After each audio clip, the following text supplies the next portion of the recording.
How are we doing, BrookLAN? I'm Tyson Hughes, or Charisma Check, as you could call me, and I'm here with Kevin Miller, and we're going to be commentating today over the BrookLAN PC. First of the season, I guess, Yes, right? first Besides the Beast Coast event. besides the Beast Coast event, this is the first PC to be held at this historic venue. Very, very nice place, and just excited to get the day started.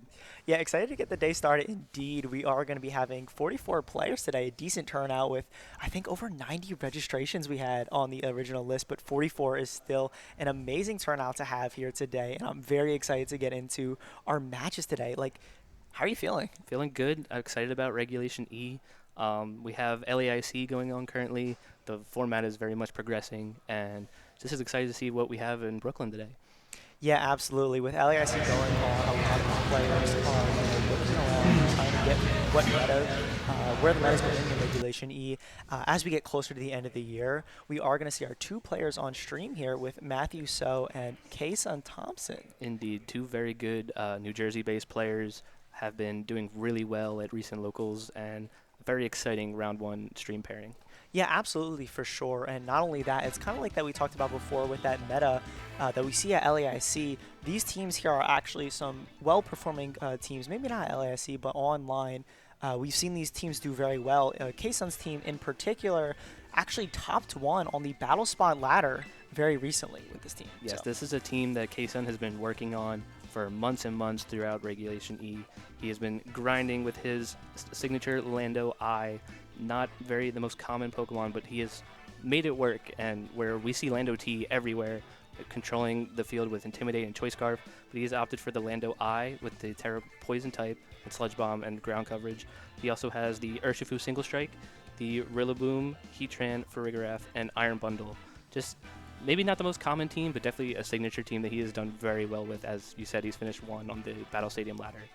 Yeah, and I think for Matthew's team here, as we have his POV, the rain stuff is really interesting to me as well because Urshifu Rapid Strike is the most popular mon in the format, or I should say the strongest, right? Being able to go through Protect is insanely strong. Indeed. And the fact they're able to power up those Surging Strikes with both a Terrestrialization on that water and having something like the Pelipper to boost that rain, you're doing so much damage with your Urshifu. It's just insane. Yeah. I'm really interested to see how Kasun is going to be able to navigate around that because for a lot of teams, if you don't have an Amoonguss or you don't have a Rillaboom, which most teams do, but if you don't, it's really hard to navigate around that, I feel like. Yeah, we have no Protect Rillaboom and no Assault Vest Rillaboom, so the flying damage coming from things like the Pelipper could be a big trouble for Kasun in this match.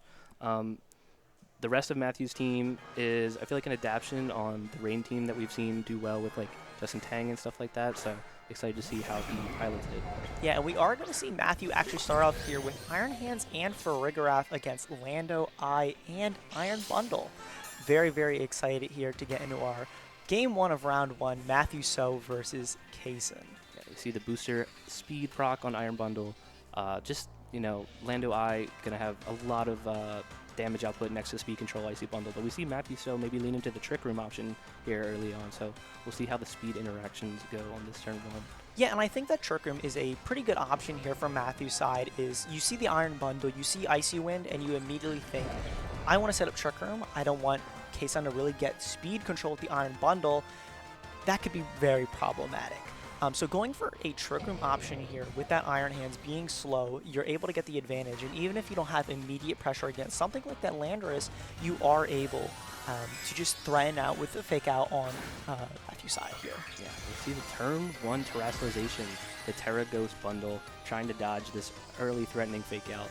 We'll see if the Fake Out, if at all, goes into the slot on this turn right here. And we see the Fake Out actually going to the Lando I, calling maybe the Terrestrialization. But the straight Encore call into Fake Out, very good play from Kasun on turn one. And I think that capitalizes on a lot of things, right? Because if Kasun does decide to not Terrestrialize on Matthew, you're not guaranteed that Encore. So Terra Ghost kind of allows you to avoid that Fake Out and go for that Encore, and I feel like it's a very safe play because if Matthew does decide to opt into an attack or something like that, sure, you fail the Encore on the Iron Bundle, but that means the Landorus gets to do something that turn. So the Iron Bundle, in case I'm kind of realizing, I'm going to make that trade where I'm going to get faked down my Landorus, but now you're on Encore. And Matthew here has to make a decision. okay, I'm kind of forced to switch a Pokemon here so I don't get damaged. Yeah, forces the switch onto the Iron Hands. We see the switch in of the Amoonguss, very defensive, safe switch in, and the bundle also switches out. Not a great Pokemon to have in Trick Room scenario, the fastest Pokemon in the field. We see the Rillaboom come out, setting the Grassy Surge. I think 2 very good safe switches so far for these opponents. Yeah, absolutely. And we're also going to see this Matthew fire off a pretty strong, actually, Dazzling Gleam. From whenever I see a photograph, I don't expect a lot of damage from it. So seeing Dazzling Gleam do, more than 2 damage to either of these Pokemon here, even though there's no Soul Vest on Kasun's side, I was still surprised to see Dazzling Gleam do that much. But Rillaboom, like you said, being a very good swap from Kasun here, being able to be immune to that Spore that Amoonguss threatens here, also, prevalent in this Trick Room. Very true. And we see the Sandsear Storm. We see all the spread moves from the other genies, but not this move as much. And that just over half the both of Matthew's Pokemon, but the Grassy Terrain Heal and Citrus Berry being big for the longevity of his mons right here. Yeah, and so I'm not sure how much it'll come up in this matchup, but with the Iron Hands, you do have to remember with that Sheer Force, you do have that trade-off of power. However, you don't get the secondary effects of your moves. So something like that Sandsear Storm, you aren't able to fish for any burns on an Iron Hands endgame. We are going to see a swap here from Matthew's side, and that Golden Go is going to come in. I'm a little scared of that. The Lando actually going for Protect instead. So Matthew's Golden Go is actually going to avoid one of those Sandsear Storms that might have come out and a Spore into the Landorus slot. Yeah. I think that was really well played by Matthew, realizing that if you do want to go for a Spore into my Landorus, Kasun realizing that, if you do want to go for a Spore into my slot, I'm going to Protect. But then Matthew's saying, I'm just going to swap in my Golden Go. Yeah, very good Protect and Taunt. So after now this turn, the Landorus is safe from the Spore of the Amoonguss. So very good positioning by Kasun on that turn here. The Goldengo, even though it was a risky switch in because of the ground moves, he covered it with Spore, but Kasun then countered it with Taunt. So very good positioning from our players here.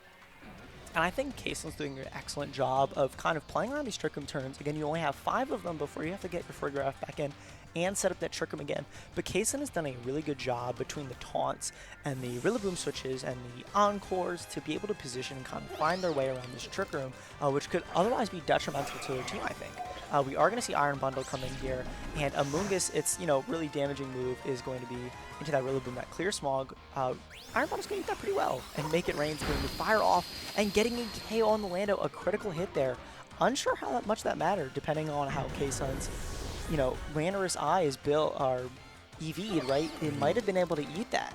Yeah, the Metal Code boosted Make It Rain, doing big damage to both opponents there. Bundle actually surprisingly hangs on after the double up.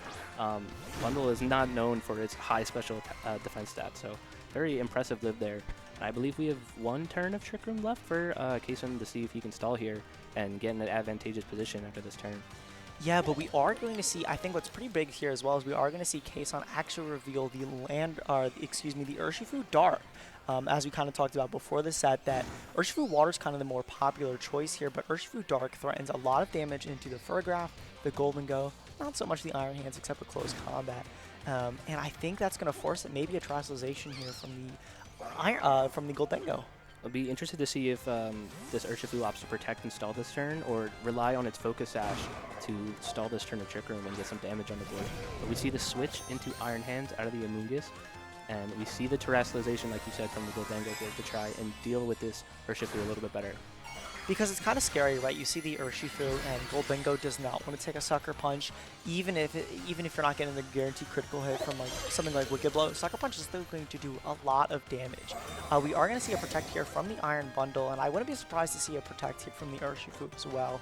We don't actually, and we saw Matthew go for a nasty plot instead. Maybe predicting the double Protect, trying to get that nasty plot up.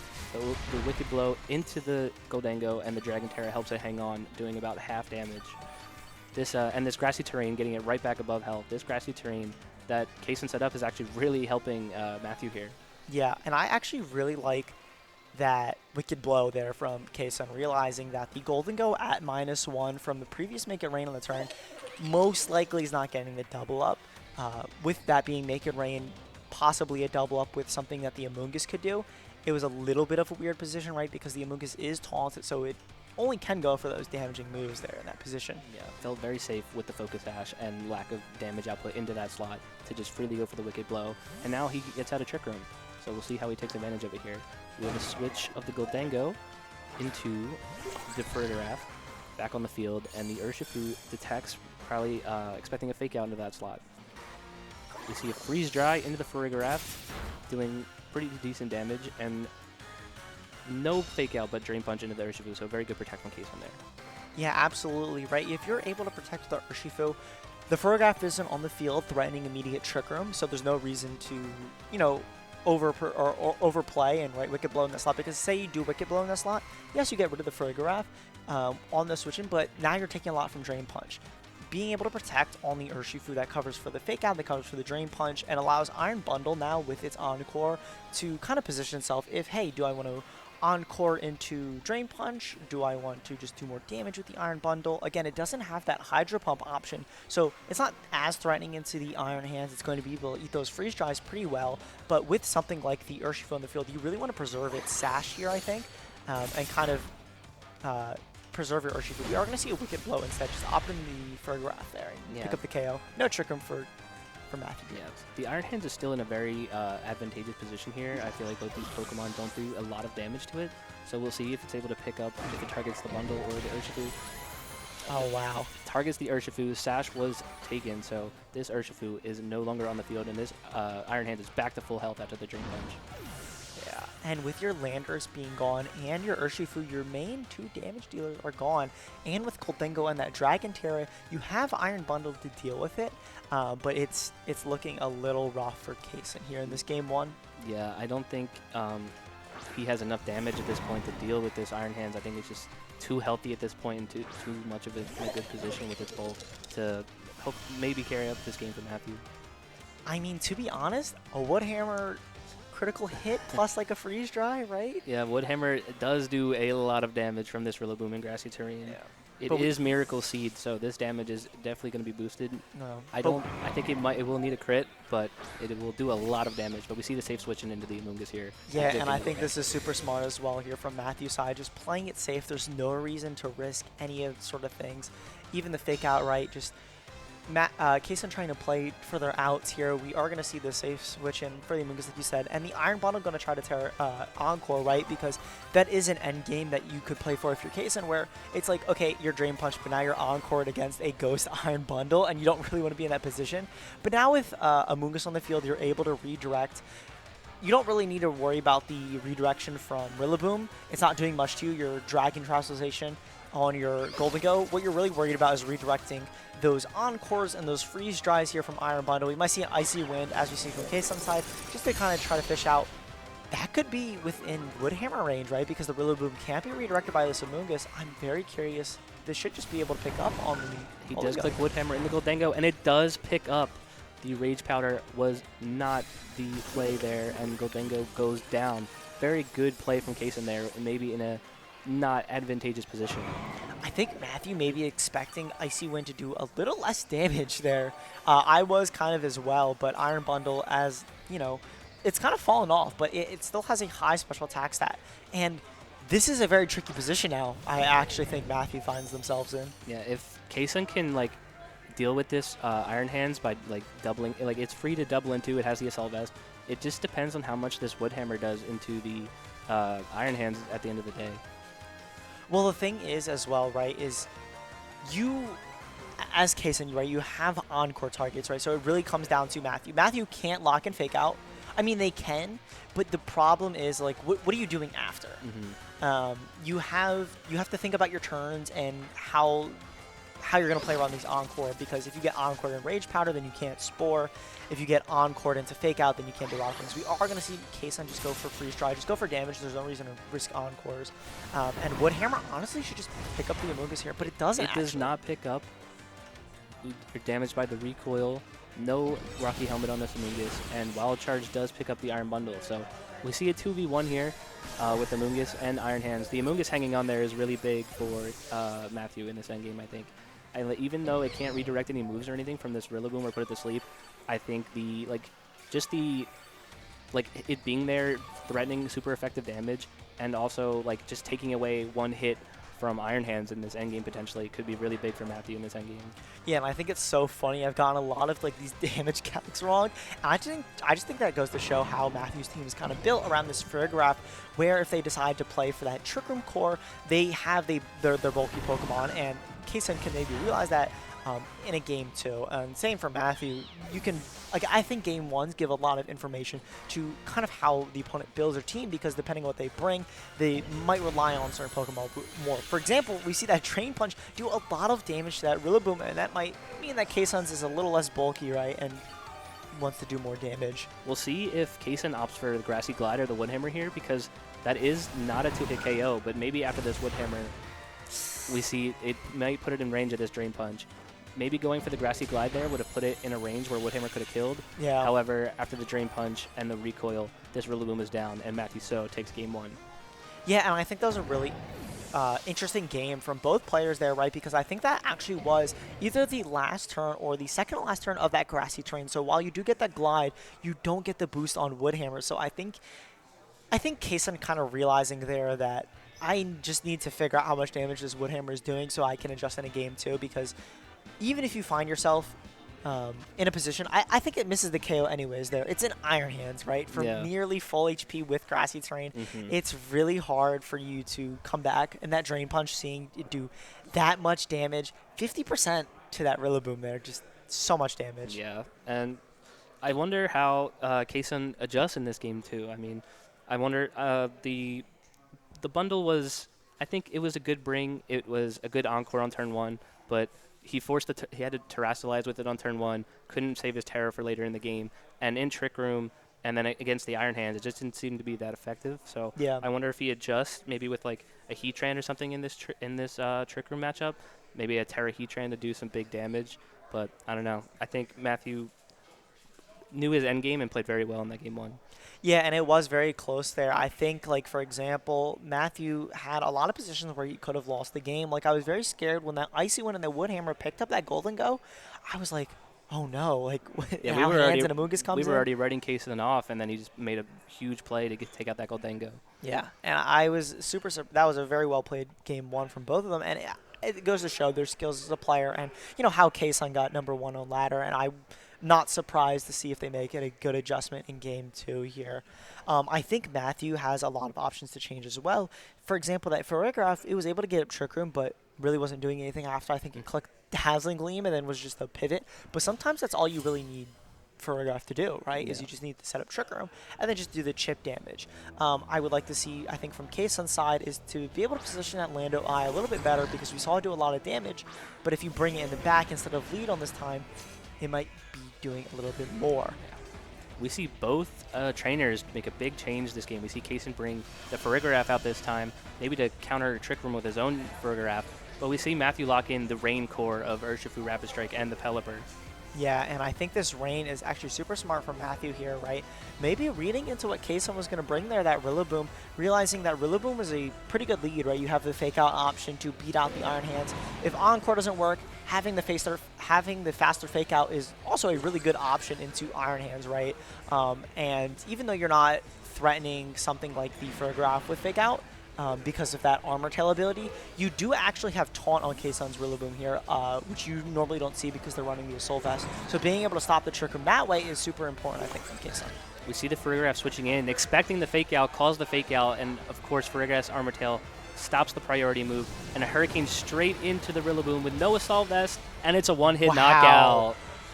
And that's the thing about the team building, right, is you see the Rocky Helmet on Matthew, or, excuse me, on Pelipper teams normally, but Matthew's actually opted for the Focus Sash. So having the Pelipper be able to go 252, 252 most likely, some of them even go Modest.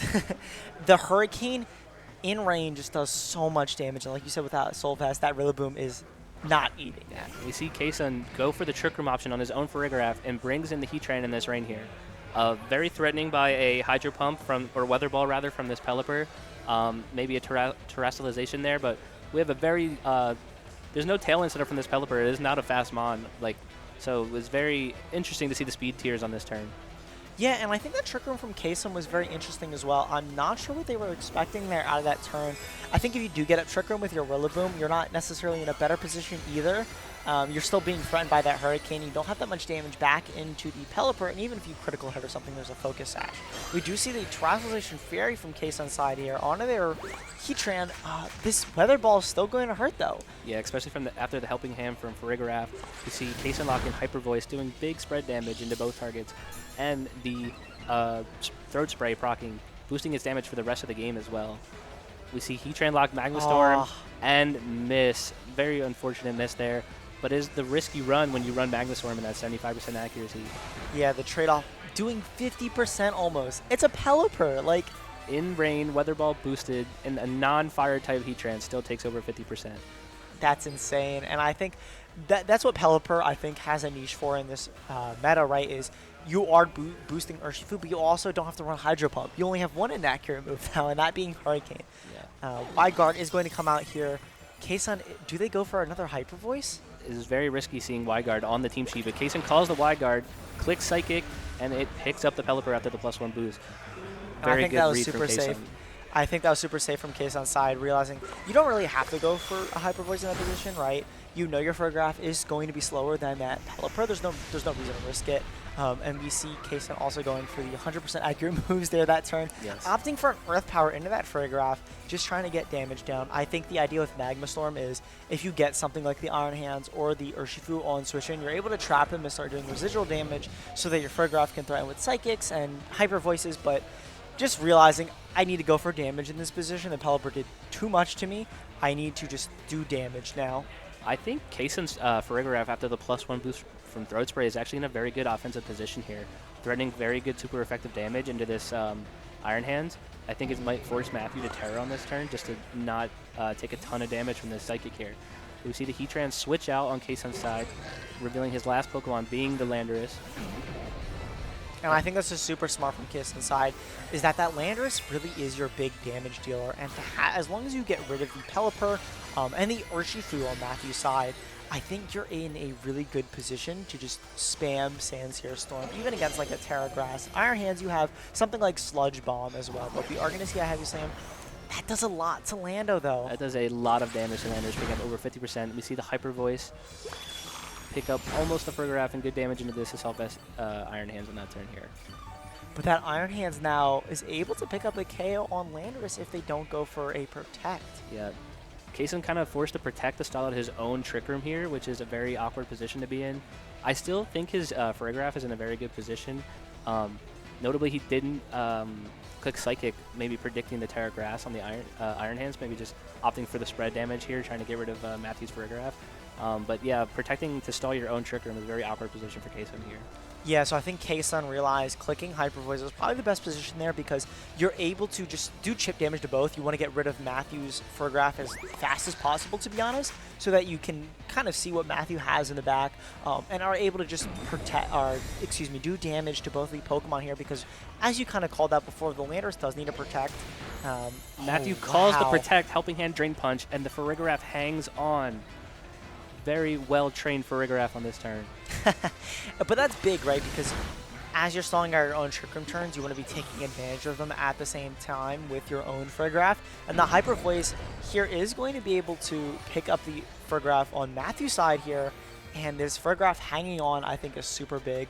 So the Iron Hands is very much threatened this turn by a Sludge Bomb, and we have this Heatran in the back with Heat Wave as Iron Hands is Terra Grass. But he brings out the Choice Scarf Water Urshifu here, and is in a very good position, I think, with the Choice Scarf to be the fastest thing on the field and control the damage output here, especially when you can't protect in front of it. Yeah, and I think what Kasun is really relying on now is the Heatran, the Terra Fairy Heatran in the back, but I don't think really you're going to have that much damage or that many options. Yes, you do get rid of the Urshifu here with the Psychic. At +1, you're pretty much guaranteed to get that KO, yes, no matter how bulky Matthew's Urshifu may be. This Iron Hands is going to pick up the KO on Farigiraf here. It's really going to come down to how well is this Terra Fairy going to preserve or allow this Heatran to prevail. This Heatran is Assault Vest, so maybe not doing as much damage as some of the other variants, like we see Life Orb going around. We'll see if Kasun has Heat Wave and Magma Storm, so not forced to go for the unreliable Magma Storm, but Heat Wave is also very hit or miss sometimes. So we'll see what move Kasun locks in here, and if he can do enough damage to this Assault Vest. He does see Magma Storm hit. Single target Magma Storm doesn't pick up. It does not. Iron Hands hangs on and will be taking residual damage. Let's see what Heavy Slam into a very bulky, heavy Heatran does not pick up. And Kasun just needs to land a move here, and I think we send this to a game 3. Yeah, absolutely. But the thing is that Heatran, right, does have access to that Heat Wave, so you are able to go for the Blacker move or Flash Cannon. Flash Cannon 100% is able to pick up. That is a good. I feel like that is a risk from Kasun to lock in the stab Flash Cannon. We know how bulky these Iron Hands are built, but it is able to take the KO, and we are on to a game 3 for our first stream match of the day. Yeah, absolutely, and I think that was really well played from both players there. I think even though Matthew made an adjustment that might have lost in the game, I think the Pelipper adjustment was something to be considered. Boosting that rain and boosting that Urshifu, as we kind of saw before, it was almost in a position, if you were able to get rid of the Photograph, right, if that Helping Hand Drain Punch was able to get the KO onto Kasun's Photograph, I think you would have been a lot better position with Urshifu to just kind of sweep the end game, but because the Photograph was able to hang on with that sliver of HP, you were able to get the Psychic to KO the Urshifu, and it not be as threatening. I'm very curious of what both of these players are going to do. I think, do you revert to your game 1 plan if you're Matthew? Do you keep the Pelipper game plan? Do you want to play into your Urshifu more? Like, what do you do? See, if I'm Matthew, that end game there where he clicked Helping Hand Drain Punch, if he clicks Wild Charge instead of the Drain Punch, it picks up the Farigiraf, and I think he wins the game from there because the Farigiraf on Kasun's side was MVP. After the Throw Spray boost, Hyper Voice and Psychic did so much damage into Matthew's team, so I feel like you don't have to stress. You could do something similar. You know that in that position you were able to take out the Farigiraf, take advantage of Kasun's own Trick Room, so I don't know if Matthew has to adjust that much, but if he does feel a little stressed out in this game 3, he could revert back to his game 1 plan. But Kasun relying on the Farigiraf there was a very good adjustment and was MVP for him in forcing a game 3. I think it's really interesting as well is because I was a little scared for Kasun there, right? Because we talked about how detrimental Trick Room was to their game plan in game 1, and we saw that's how they kind of lost the game, as they weren't able to position around those turns. So seeing Kasun realize how to take advantage of their own Trick Room and set it up themselves, kind of setting up in that Trick Room in their own position, saying, okay, you know what? We can play Trick Room, we can play this game, but I'm going to do it my way. Yeah. Like, I'm going to do my own thing. I think Kasun can even make adjustments onto that match because, like, he lost his Rillaboom very early, clicked Fake Out into the Farigiraf switch in. I think if he preserves his Rillaboom, that end game where Urshifu can sweep you, like, doesn't exist because you can preserve Rillaboom and click Grassy Glide into the lawn pretty safely. We see the leads here from our trainers. Kasun sticking with the same lead, and this time Matthew leading the Farigiraf rather than having it as a switch in. Yeah, and I think this is a significantly better lead for Kasun here because you are threatening the tall on the Photograph, either forcing it out or forcing it to go for something like the Dazzling Gleam, as we've seen in that game 1, not doing that much damage. It's chip, but it's not the same amount as the Hyper Voice damage that we've seen from Kasun's side with that Throat Spray, which I think is a super unique choice. We'll see if either trainer, like, opts for Trick Room here. Like, we could see both Farigirafs on this turn both click Trick Room, one of them click Trick Room. We could see Kasun going for his Throat Spray early game. We see the Farigiraf actually switching out for the Amoonguss, and the Iron Hand switching out here for what I presume is Goldengo in the back. And yes, indeed, the double switch on turn 1 for Matthew. So I think the slots are super interesting there, right? But we do see a Wood Hammer instead of a Taunt. Kasun opting for more damage on the Photograph. This most likely means that we are going to see a damaging move there, seeing that maybe the Wood Hammer plus a Hyper Voice is probably going to pick up the KO. I think the slot choices from Matthew there could have been taken advantage of a little bit better if we did see a taunt in the Photograph, which you could have expected from Kasun's side. Your Amoonguss could have been taunted. That could have been a bad position. But this Golden Go comes in for free essentially now because it's not taking a Wood Hammer, and of course because it's a Ghost type, it is immune to that Hyper Voice. You see the Rillaboom switch out for Kasun into the Heatran on this turn. Very good, safe switch into an Amoonguss and Goldengo on the field. But we also see the Amoonguss come in and it comes straight back out for the Farigiraf for Matthew. And I think what I hear is a nasty plot. That's exactly the play I was going to say. I think Matthew needs to kind of get some momentum going because you are making really good swaps, but your Photograph isn't doing as much damage as Kasun's, so you need something like the Golden Go with that nasty plot to be able to do a lot of damage. And now Kasun has to make a choice of, do I really want to terastallize my Heatran, right? Because we know it's that fairy terastallization. Maybe you don't want to terastallize it in this position, but you know there's an Iron Hands in the back, right, that could threaten with the Drain Punch. And we see Matthew kind of debating if they want to switch that in to start threatening damage to force that Terra maybe out of the Heatran. But we do know that, like, with the Psychic and the Hyper Voice on Kason's side here, it's a difficult positioning game for both players here. We see Matthew's pretty safe, I feel like, to terastallize his Goldengo here. This Assault Vest Heatran is not carrying the Terra Fairy Terra Blast, so I feel like resisting a potential fire move from this Heatran here could be very big for Matthew, because Heatran, it feels like, in a very good offensive position. Yeah, and we actually see Matthew opting to not terastallize there, maybe calling that Kason was going to overread and go for something like a Flash Cannon. We see the Iron Hands switch in and the terastallization. Is this the Goldengo? Is this Kason's team? It is the Farigiraf on Kason's side, actually going for Terra Fire, maybe to resist and make it rain from this +2 Goldengo. Yeah, and I really like that option as well. The only downside is you resist the Make It Rain. However, you now no longer are immune to Shadow Ball, and that did a lot of damage to Farigiraf. That still did so much damage. Heatran does land the Heat Wave, and it does not pick up this Goldengo. We see a Trick Room from the Farigiraf, and as the Iron Hands comes in, it's interesting to see the speed tiers between the Farigiraf and Iron Hands, but a very good switch from Matthew getting the Iron Hands on this turn. And now this Heatran without Terra Fairy is very susceptible to a Drain Punch from this Iron Hands. Yeah, you are, but you have things like you are threatening the Goldengo so much, and with your +1 on your Farigiraf, Psychic does a lot of damage. So you kind of have to make a choice. I expect Heatran to eat a Drain Punch here from the Iron Hands. It's not getting O-Code, so something like a Psychic and maybe something like a Magma Storm into the Iron Hands here could threaten a lot of damage. You see the Goldengo Protect and Drain Punch actually going to the Farigiraf, and it hangs on! Oh, and very the low Farigiraf HP. Lives. That's definitely 1 HP, and this, again, Matthew realizing that I'm able to not take a lot of damage from this Heatran here. So if I get rid of this Farigiraf that's +1, that's threatening a lot of damage, we do see a Hyper Voice come out from Kason's side and a Magma Storm into the Protect on the Goldengo. Into protecting Goldengo. I think very, very crucial live from this Farigiraf. And we see that the Iron Hands is slower in Trick Room, which I think makes sense. As Matthew also has like a Trick Room mode, it is very much expected that this Iron Hands does not have a lot of speed investment. But very big live from Kason there. Let's see if he can take advantage of it on this turn. Yeah, and we saw that in Game 1 that the Iron Hands was actually slower than the Farigiraf in Trick Room. So I find it very interesting to see the Trick Room actually come up from Kason's side there. Yes, you're slower than the Goldengo now with your Heatran, but the Iron Hands I think is so threatening to both your Pokemon, especially now that you've terastallized your Farigiraf. We and see the Helping Hand into maybe a Heat Wave coming through here. We see a Drain Punch into the Heatran. It does hang on. This Iron Hands is going to get a lot of health back, probably back to full. And yes, it does go to full. What does Heatran lock in here? We see the Magma Storm, and it lands, helping him Magma Storm into Assault Vest. Iron Hands doesn't even do half. I think that's insane.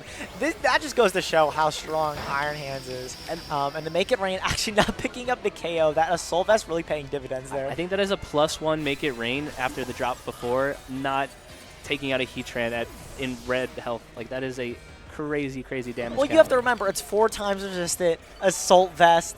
Goldengo's strong, but it's not that strong. Let's see what Kason has in the back and if he can take advantage of this Trick Room that he set up. But I think Matthew is in a very good position here with this Iron Hands on the board.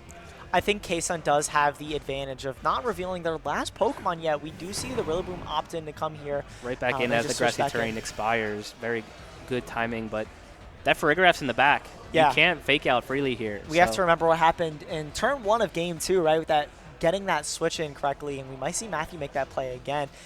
If, Kason doesn't click, fake out, and actually goes for a Wood Hammer or something like that, you're threatening damage on the Iron Hands. But if you do go for a fake out and the Farigiraf comes in, it could be really, really detrimental here. Yeah. So Kason has to really call these last turns of their own Trick Room, which they kind of set up themselves. They really have to play these last turns very correctly. We are going to see a Lander switching here, which is a little scary because if the Goldengo, we do see a swap out. Probably into the Farigiraf, predicting the fake out. It was a relatively safe play with Matthew's lead, I think. And we see Drain Punch go into the resisted Landorus. Pretty good switch from Kason. We'll see if Rillaboom can take advantage. Rillaboom did not click fake out on this turn, calling the Farigiraf switch in. And we see a Wood Hammer into that slot. Does it pick up? It does. Wood Hammer, Grassy Terrain, Miracle Seed boosted does indeed pick up this Rigraff, but Recoil and Rocky Helmet will do a lot of damage to this Rillaboom here. Yeah, but I think that that's what Rillaboom unfortunately has to do in this position, I think, is you have to kind of take that chip. You don't really have another choice. You just need to click the strong damaging move. The problem now is that Amoonguss is going to be able to come in, and you are going to be able to go for something like a Terra Grass on the Iron Hands because you haven't used your Terastallization yet if you're on Matthew's side here. We do have super effective damage onto the board into a grass type like Sludge Bomb and this Heat Train in the back. So we'll see if Kasun can maybe get out of his own Trick Room here and threaten Matthew like he did in Game 2. Yeah, like it's kind of dangerous, right? Because if you do go Terastallization Grass on the Iron Hands, then you're weak to the Heat Train, right? You have the Heat Waves, the Landorus has Sludge Bomb, but you might want to save it for this turn, right? Because you can assume the Landorus is going to protect. And you might want to double up with something like a Clear Smog plus a Drain Punch. Oh. We see the Landorus go for the Protect here, maybe expecting a Spore from Amoonguss into that slot. Pollen Puff into the own iron. This is huge. Your own Iron Hands, getting back to full health, pretty much. Full health. Drain Punch into the Rillaboom, putting it down to red HP, and we see the Rillaboom lock in Taunt into the Amoonguss. Yeah, so I think that was super interesting. I'm not sure about that play, to be honest. I think if you're Matthew, right, you have to make a decision there. If you want to decide to double up, because I think something like a Pollen Puff or a Clear Smog would have been enough, plus the Drain Punch to be able to get the KO on the Rillaboom. But I think if you're in Matthew's position, do you really care about the Rillaboom? I mean, you're out of Trick Room now. This Rillaboom is threatening a lot of damage with Wood Hammer, but you do have this Terra Grass with Iron Hands here in order to resist it. So we'll see if Kasun calls the Terra and takes advantage of being out of Trick Room and having the two fastest mons on the field right now. Yeah, and you have to make a decision, I think, if your Kasun is, do you click Sludge Bomb, calling the Terra Grass, or do you click a Sandsear Storm? Because the problem is if you click Sludge Bomb, the safe play, right, is you could just Terra Grass and then Rage Powder with the Amoonguss. You're not redirecting the Rillaboom, but if you're Terra Grass, you don't care anyways.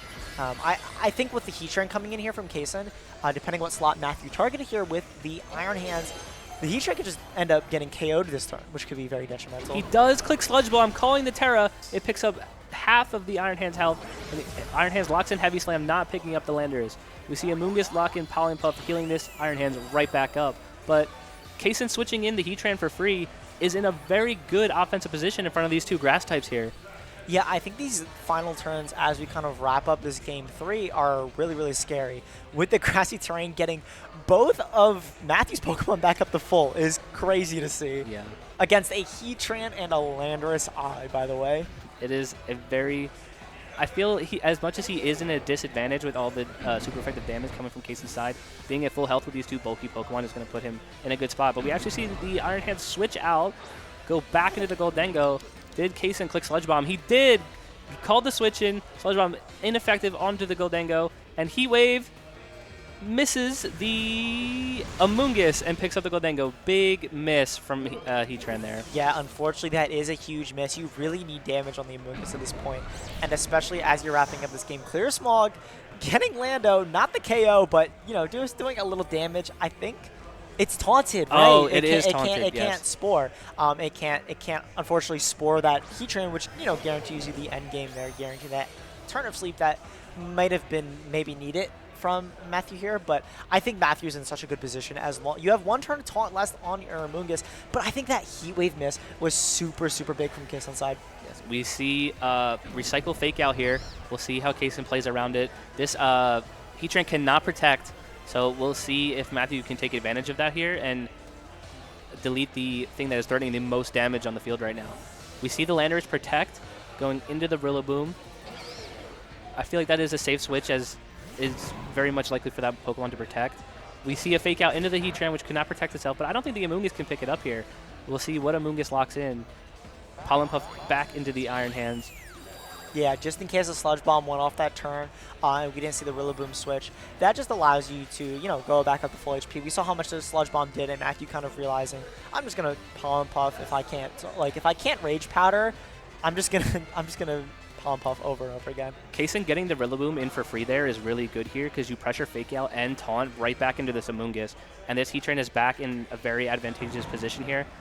We'll see. It does rely on Heatran landing his moves.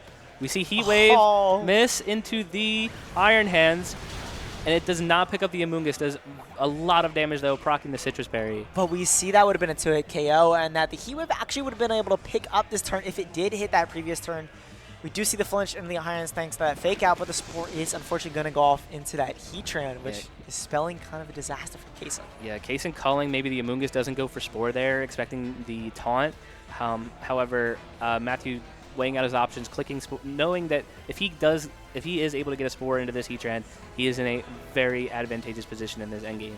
Like, the thing is, right, is Matthew clicks Drain Punch and Spore into the Heatran slot, and because it can't protect, it doesn't even have that option. You have to go for the Drain Punch. You either get faked out or you get put to sleep. Like, Matthew is in such a dominating position, even with 2 grass types on the field. It gets a Heatran staring you down. It's at such a low level of HP. That being Kasun's side, everything on their team is so low HP.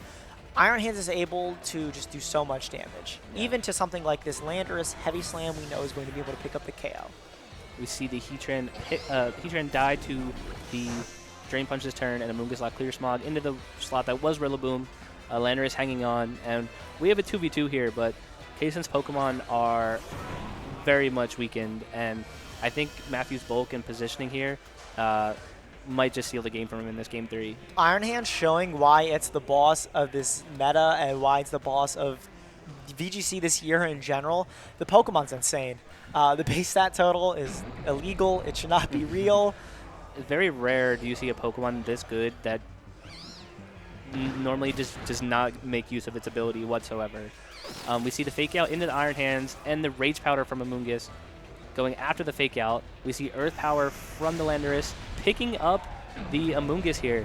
So we have a 2v1 in this endgame. Kasun's 2 Pokemon very much damaged into this full health Iron Hands. So this is very interesting, right? Because something like a Woodhammer crit does get Kasun, I think, out of this game. I think if you do go for a Sludge Bomb and it does enough damage, I like the Drain Punch there from Matthew just to get that little chip of extra HP that might matter. Woodhammer doubling up doesn't get the KO. It does not get the KO. Does Rillaboom go down to recoil? It does not. However, we see the Drain Punch into the Landorus picking it up, but does this Iron Hands have enough health to live this Woodhammer here? No, I don't think it does, which I think was super, super clutch, I think, from Kasun to be able to live those Clear Smogs when it was taking in from the Amoonguss. I think if Matthew was able to get the KO on that Landorus a little bit earlier, we kind of jinxed it, to be honest. Yeah. The Pokemon were low HP, but Kasun kind of pulled it out. Woodhammer doing so much damage even with that resist. We hyped up this Iron Hands' bulk, and it took so much damage from those 2 moves that it was not able to pick up this endgame. And Kasun picks up the win, a very impressive comeback win after losing the first game. But I feel like Kasun's ability to position, even though his Heatran, Landorus, and Rillaboom were so low health, he called Matthew's plays very well and was able to position them and recycle Fake Out and Protects and stall the Trick Room that he initially set and put him in a very advantageous position in this endgame. We were really expecting the bulk of this Amoonguss and Iron Hands to pick up the game, but Kasun proved us wrong. Miracle Seed Rillaboom does so much damage even when it's resisted. And with that terrain as well, I think that Sheer Force Landorus really being the star of the show there, as we kind of talked about in that game 1 and 2, the Earth Power return I think was really, really big, because if you do decide to go for Sludge Bomb and it gets redirected, right, you might not get the KO. But I think with the Stab and the Sheer Force and the Life Orb, you're able to guarantee pick up the Amoonguss. There's just so many modifiers there that Landorus has into that Amoonguss that you're just able to pick up the KO there. Super, super big turn. And then Sludge Bomb doing over 50% to that Iron Hands, into that Terra Grass as well. Did so much damage. Yeah. Sounds good. We saw like you said, the Sludge Bomb doing over 50%, which I don't know. I feel like that was like a high roll. I feel like it didn't do that much damage on a previous turn. So a really big damage roll for Kasun there to just make sure that the 2 Woodhammers were able to put it in range for the kill and secure that end game. Yeah, absolutely. And I think that Taunt Rillaboom as well, showing really how strong it could be into something like Amoonguss and even something into like opposing Trick Room. I was a little scared for Kasun in that game where Trick Room was kind of a balancing act where you wanted to figure out if I want it up, if I want it down, because we saw in game 1 it actually lost in the game. But in the other 2 games, Kasun was able to use it to their advantage and kind of win. It was a very interesting game and very well played from both players. Congratulations to Kasun again. We are going to go for a quick break, I think, here, but we'll be back with round 2 very soon, so stay tuned.